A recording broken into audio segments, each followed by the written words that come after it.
Salam alaikum tout le monde, bonjour tout le monde à tous ceux qui nous joignent. Aujourd'hui, comme vous voyez, on arrive à la fin des vacances et c'est bientôt la rentrée scolaire dans quelques jours, lundi prochain. À la fin des vacances et c'est bientôt la rentrée scolaire dans quelques jours, lundi prochain à Bruxelles, en Belgique notamment.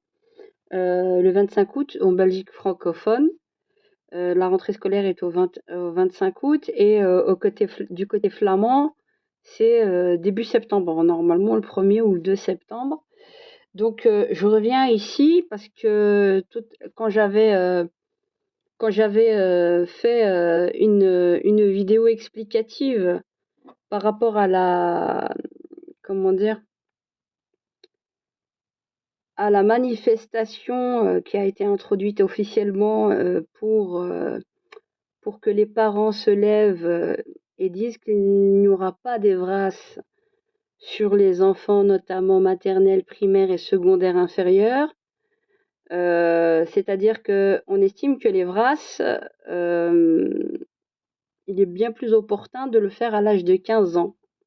Donc quand les jeunes sont plus à même de comprendre certaines choses. Et en bas âge, on ne doit pas faire de l'EVRAS ni en maternelle ni en primaire. Et concernant le secondaire inférieur, pour des gens qui voudraient donc apprendre en maternelle ni en primaire, et concernant le secondaire inférieur, pour des gens qui voudraient donc apprendre le consentement, la liberté de choisir. Bizarrement, à nous, en tant que parents, on s'en fout complètement de notre consentement. Donc ce sont des gens qui voudraient donc apprendre le consentement tout en se faisant des billets sur notre dos et le dos de nos enfants, puisqu'ils ont créé la niche et le besoin, tout en esquivant et en nous muselant en tant que parents de pouvoir avoir notre mot à dire dans des lieux quand même scolaires que nous payons avec quand même nos impôts. Donc les écoles de la FEB, c'est pas elles qui les financent, c'est nous qui les finançons avec nos impôts. Remettons l'église au milieu du village, d'accord? Et ça, c'est très important. Donc, c'est-à-dire qu'à la base, comme la Constitution l'a toujours préconisé, en tant que parents, nous sommes libres d'inscrire nos enfants où bon nous semble, dans les écoles qui nous semblent bons pour nos enfants. Et il y a à la base ce qu'on appelle un projet pour nos enfants. Et il y a à la base ce qu'on appelle un projet pédagogique de chaque école. Et d'une école à l'autre, ce n'est pas pareil. C'est pour ça que d'ailleurs, on pense à mettre nos enfants dans certaines écoles au lieu d'autres, en fonction de nos aspirations propres et de cette liberté, justement, que la Constitution nous garantit en tant que parents d'élever nos enfants comme bon nous semble. Et le problème, c'est quoi? C'est que on n'est que dans de la suspicion en faisant de l'inversion accusatoire sur les parents qui ne seraient pas forcément bons ou de potentiels incestueux, donc il faudrait protéger les enfants. Et moi, j'aimerais savoir comment les protéger de vous, d'abord, parce que quand même, nous sommes leur première école en tant que parents, en tant que mère. Nous sommes à savoir comment les protéger de vous, d'abord, parce que quand même, nous sommes leur première école en tant que parents, en tant que mère. Nous sommes la première école de nos enfants. Et comment comptez-vous, chers politiques, comme cadre associatif, croire vraiment encore au Père Noël à votre âge et de croire qu'on vous laissera faire ce que vous voulez sur nos enfants sans notre avalisation, sans notre consentement? Donc vous avez bricolé pendant des années en sous-marin, puis ces 10 dernières années, pour essayer de nous confisquer graduellement nos droits parentaux et nous les raboter à un maximum pour vous accaparer nos enfants, comme si, en gros, on dit tes parents, ce n'est pas vraiment eux, on fait du montage de bourrichon sur nos gosses, en destituant le parent, et en fait, maintenant, demain, vous allez montage de bourrichon sur nos gosses, en destituant le parent, et en fait maintenant demain vous allez vous appeler dissociation totale, on s'en fout, on est en train de couper le cordon ombilical, c'est-à-dire cette viralité, c'est-à-dire que nous serions censés avoir des chefs. Ça, bizarrement, quand on est dans le milieu du travail, on doit respecter son chef, son patron, la verticalité de ce qu'il vous demande.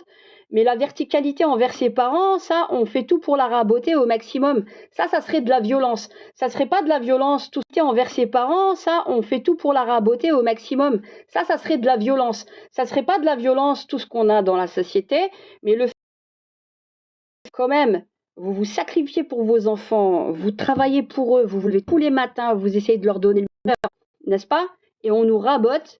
Oui, ils ne sont pas la possession alors, les enfants ne sont pas la possession totale des parents, et c'est pas non plus la possession de l'État, et encore moins du cadre associatif, des plannings familiaux et des lobbies LGBT. Donc, celle qui est plus à même et avenante envers ses enfants, c'est moi, la madre, la mama. C'est personne d'autre. Alors, peut-être qu'on n'est pas parfait, peut-être qu'il y a des carences ci et là dans des familles. Certes, on soutient les familles.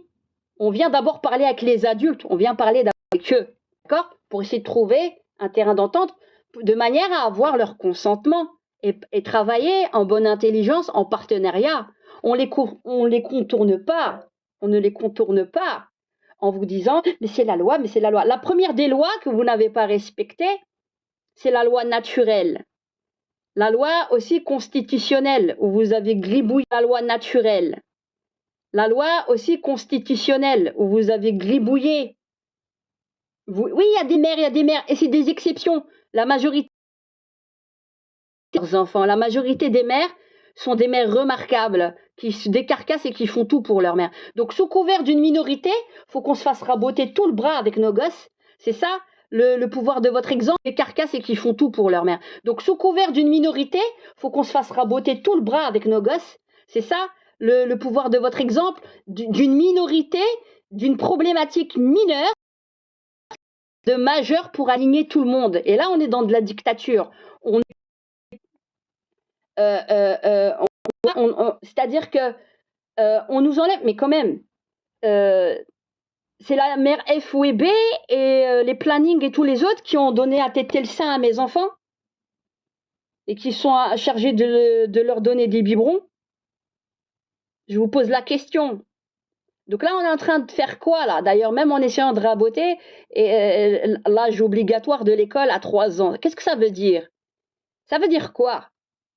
L'esclavage moderne, c'est-à-dire on va mettre ce qu'on veut dans la tête de nos gosses et nous n'avons rien à dire. Alors qu'à la base, c'est une faveur, c'est une liberté de pouvoir les mettre en maternelle ou pas.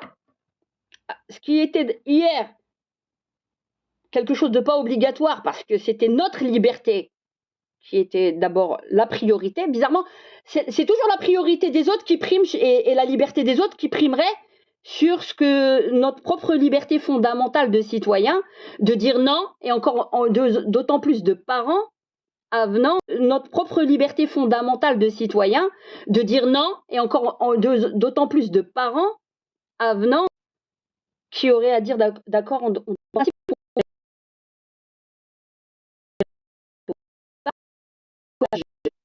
pseudo-légal. C'est chez le juge d'instruction, on va pas vous lâcher, hein. On va pas vous lâcher, hein. Vous inquiétez pas, on va jamais se laisser faire. Ouais, vous voyez ça là? Vous voyez ce poids là? On s'est entraîné tout le temps, on va pas vous lâcher, hein. On va pas vous lâcher, hein. Vous inquiétez pas, on va jamais se laisser faire. Ouais, vous voyez ça là? Vous voyez ce poids là? On s'est entraîné tout l'été. Croyez pas pendant la comment dire pendant la rentrée scolaire et nous la faire à l'envers avec les bras. Ça ne passera jamais. On n'acceptera jamais cela. On discute d'abord, on cherche le consentement des parents et d'abord on lit. Et puis il y a le factuel, le retour d'expérience, le réel, le concret, pas le théorique. Ce que vous nous dites et que vous nous mettez le zoom que sur certaines datas, hein, pour soi-disant rassurer les parents, et vous mettez pas toutes les emmerdes, tous les témoignages qu'on a de parents et de data, hein, pour soi-disant rassurer les parents, et vous mettez pas toutes les emmerdes, tous les témoignages qu'on a de parents et d'enfants qui ont été perturbés. Aucun pédopsychiatre de cette question-là, et même les pédopsychiatres se lèvent Vous êtes plus légitime qu'un pédopsychiatre. Ah non, quand ça les arrange, ils font leur shopping. Ah oui, mais non, finalement, le pédopsychiatre, non. Donc eux, ils se sont arrogés experts. Vous avez le Lionel Rubin, stratégie du CAL, centre d'action laïque, qui n'a rien à voir. Mais eux, ils font partie de la plateforme Evras, la Ligue de l'enseignement. Tout le monde s'y met. Avec ses lobbies des LGBT, avec les ultras de la plateforme Evras, la Ligue de l'enseignement. Tout le monde s'y met. Avec ses lobbies des LGBT, avec les ultras, comme je vous ai dit, le centre d'action laïque et tous les plannings familiaux. Apprendre à lire et à écrire et à sortir instruit. L'éducation, c'est nous. On l'a fait en partenariat, mais jamais pendant qu'on on veut nous ronger le bras et les os. Hein, pour nous contourner. C'est toi qui as poussé sur la table d'accouchement mes enfants. C'est toi. De quel droit toi tu viens? C'est un jour, c'est par exemple quelqu'un que vous ne connaissez pas, il vient, il sonne à la porte, il vient, il s'installe chez vous, il prend les chips, il fait comme ça et puis il commence à faire sa loi chez vous, il met ses pieds sur la table. Qu'est-ce que vous allez faire? Vous allez péter un câble, vous allez l'attraper par les cheveux, vous allez le jeter dehors. Ouais. Mais non. Comment qu'on a fait à l'école? Je dis non, c'est moi le patron ici, je vais le jeter dehors. Ouais. Mais non. Comment qu'on a fait à l'école? Je dis non, c'est moi le patron ici, chez moi quand même. C'est moi qui paye. Mais non. Comment qu'on a fait à l'école? Je dis non, c'est moi le patron ici, chez moi quand même. C'est moi qui paye. Légiférer et la Cour constitutionnelle, c'est du droit administratif, c'est pas du pénal. C'est pas légiférer et la Cour constitutionnelle, c'est du droit administratif, c'est pas du pénal. C'est pas c'est du droit administratif, c'est pas du pénal. C'est pas tous les témoignages de les enfants. Vous trouvez ça normal qu'on rentre dans des écoles secondaires ou en fin de primaire avec des gens du planning familial et des infirmiers et des cadres, parce que maintenant on est en train de leur taper une budgétisation à 6 millions minimum, hein, sur de la 4e secondaire et de la 6e primaire, soit des cadres, parce que maintenant on est en train de leur taper une budgétisation à 6 millions minimum, hein, sur de la 4e secondaire et de la 6e primaire, soi-disant, alors que ça fait 10 ans qu'ils rentrent dans votre daube dans les écoles. Et ils disaient aux enfants de se taire et de pas dire. Ça, maintenant, les enfants qui ont été en primaire, parce que toutes les écoles n'étaient pas, c'était hétérogène, c'était pas homogène. Demandez à vos enfants de 15-16 ans, maintenant, les enfants qui ont été en primaire, parce que toutes les écoles n'étaient pas, c'était hétérogène, c'était pas homogène. Demandez à vos enfants de 15-16 ans, ils sont venus. Je vous ai dit aussi, ils ont pris du juge d'instruction, on ouvrira ça au niveau du pénal. Je dis pas n'importe quoi, tout qui ne même pas lire. Ça fait 10 ans que je fais de l'investigation sur tous les acteurs associatifs. Il n'y a personne qui va me la faire à l'envers. Et si je la faisais tellement à l'envers que je mentais au monde, demande-toi pourquoi TV5 et l'RTBF, ils m'ont interviewé, il n'y a personne qui va me la faire à l'envers. Et si je la faisais tellement à l'envers que je mentais au monde, demande-toi pourquoi TV5 et l'RTBF, ils m'ont interviewé, ils vont écouter de vos propres oreilles. Ils vous mentent matin, midi, soir. D'accord? Donc, ce que je suis en train de vous dire, c'est pas des blagues. Pas écouter de vos propres oreilles. Ils vous mentent matin, midi, soir. D'accord? Donc, ce que je suis en train de vous dire, c'est pas des blagues. Pas prendre 2025, on demande une mobilisation max. Prendre 2025, on demande une mobilisation max. D'accord? En maternelle et en primaire. Et le faire douter de ce qu'ils sont.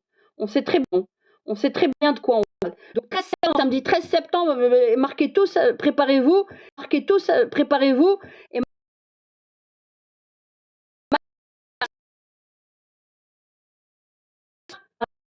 en métro. Il faut que toutes les familles se mobilisent. Il n'y a pas, tu me ronges pas le bras, tu touches pas à mon gosse, tu touches pas à mon enfant, tu rentres pas ces acteurs associatifs qui sont coupables de peine pénale. Et vous y croyez parce que la propagande est monstre et que les médias sont de leur côté avec la RTBF. Et que la RTBF, elle a fait la promotion pendant plus de 10 ans de leurs conneries. D'accord? Via des émissions. Et ils devront chercher à se dédouaner. Je sais pas comment ils vont faire. Hein. Moi, je les attaque avec leur propre documentation. C'est pas moi. C'est les vidéos qui vont parler. Tout simplement. Donc, je vous donne rendez-vous samedi 13 septembre, 14 h. Le rendez-vous est pris pour tous les parents. Levez-vous. Pas d'Evras sans consentement parental. Voilà. Rendez-vous est pris pour tous les parents. Levez-vous. Pas d'Evras sans consentement parental. Voilà.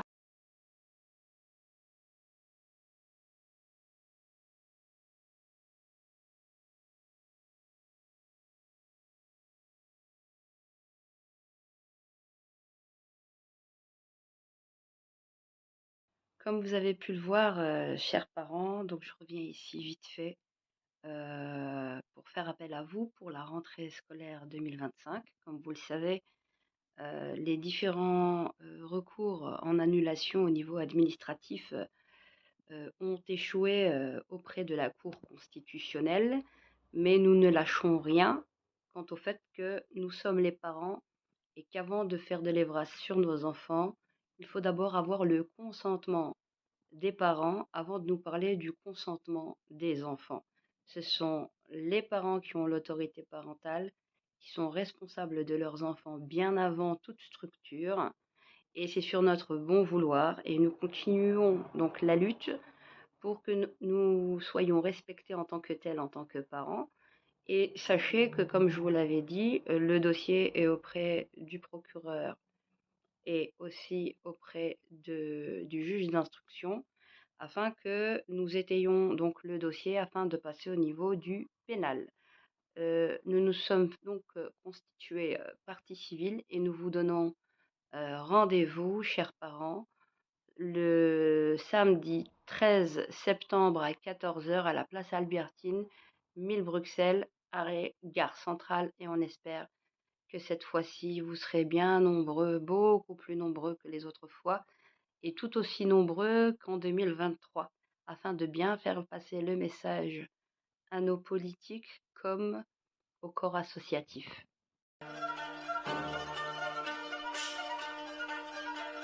Calme-toi et reste assis, ça va bien se passer. Ok, tu la connais pas pressé, ça va bien se passer.